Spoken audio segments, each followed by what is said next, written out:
По нашим правилам мы всегда просим клиентов сообщать нам, если машина, которая взята в лизинг, будет использоваться в коммерческих целях.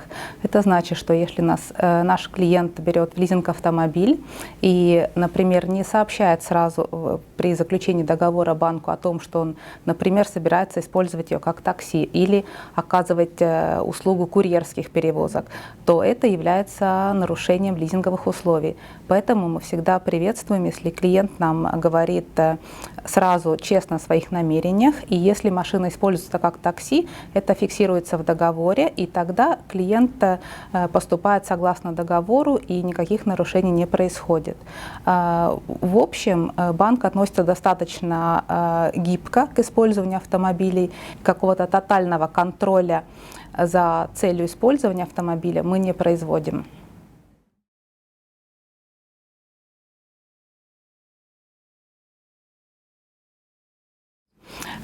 Сейчас достаточно интересная ситуация со всеми этими платформами Uber и Taxify, потому что со стороны государства эта сфера не отрегулирована.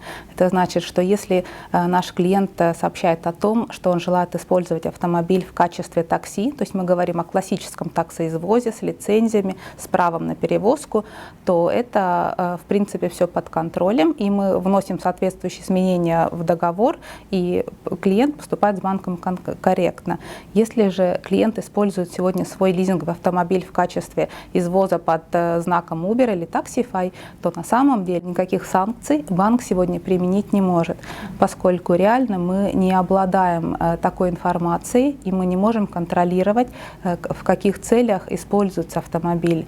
Мы узнавали, каким образом может клиент стать, например, водителем Uber или Taxify, и при регистрации никаким образом не контролируется, является машина лизинговой или нет. То есть это только под собственную ответственность клиента. И да, действительно, если сегодня наш клиент к нам обратится с вопросом, можно ли использовать автомобиль в Uber, мы скажем, да, можно. Если какие-то реальные законы будут приняты, тогда, может быть, эта сфера будет более конкретно уже регулироваться.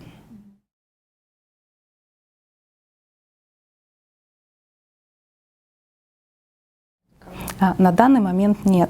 Мы просто поблагодарим клиента, что он нам сказал корректно и честно о своих намерениях, но никаких извинений в договор мы сегодня вносить не будем.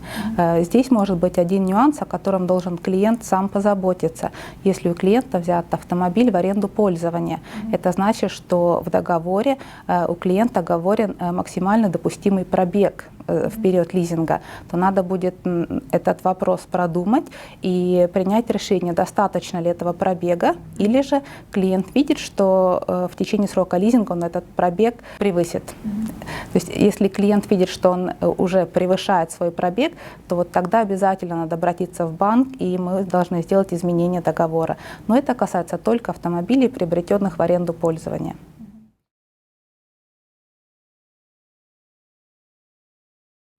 Банку важно знать, что происходит с имуществом, которое мы даем в лизинг, поскольку банк является собственником лизингового автомобиля, вне зависимости от типа сделки. И до того момента, как клиент с банком окончательно не рассчитается, мы все-таки являемся владельцем, у нас есть право знать, в каких целях используется банковское имущество, застраховано ли оно, соответственно, всем требованиям. Если, например, машина используется в качестве такси, то и страховка должна быть сделана соответствующим тарифом. И вот это, кстати, тоже достаточно серьезный вопрос на сегодняшний день, потому что если клиент использует свой автомобиль под знаком Uber или Taxify и происходит какой-то страховой случай, то могут быть серьезные проблемы. И здесь мы обязательно советуем клиентам, которые используют лизинговые машины в качестве оказывания услуги извоза, обязательно обратиться в свое страховое общество и этот вопрос проверить. Не возникнет ли ситуации, когда при наступлении страхового случая может получиться отказ от компенсации. В таком случае полная ответственность за страховой случай и за все материальные траты лежит, естественно, на плечах клиента.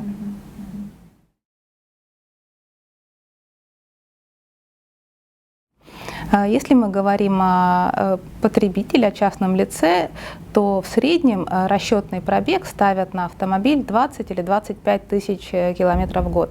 Это значит, что в конце срока аренды пользования автомобиль имеет достаточно приемлемый пробег, и в таком случае автодилер или продавец автомобиля дает приемлемо остаточную стоимость. Если, например, человек уже хорошо знает свои привычки или же живет достаточно далеко от места работы, то есть смысл с продавцом обговорить сразу более высокий пробег в течение срока лизинга, и тогда не надо будет делать изменения договора в течение срока договора. В то же время может быть ситуация, когда, например, в семье несколько автомобилей, и один из них используется только для ближайших поездок, дети, школы, тренировки, пробег достаточно маленький, тогда и остаточную стоимость дают более высокую. Но в среднем самая, скажем, такая стандартная ставка – это 20-25 тысяч километров в год.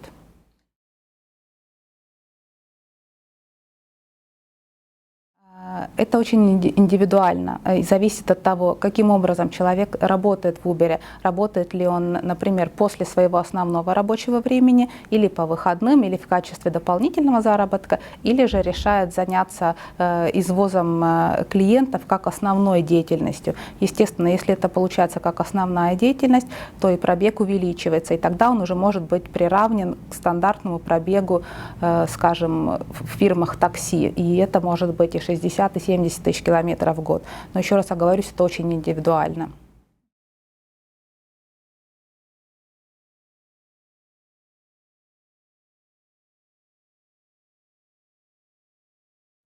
Было бы очень корректно со стороны клиента, если бы банк, как владельца автомобиля, человек уведомил бы об этом. Но реально мы никаких санкций сегодня не применяем, мы просто фиксируем эту информацию и всегда посоветуем клиенту обязательно пересмотреть свои условия страховки, потому что вопрос страховки в сфере использования автомобилей для извоза клиентов сейчас стоит очень остро.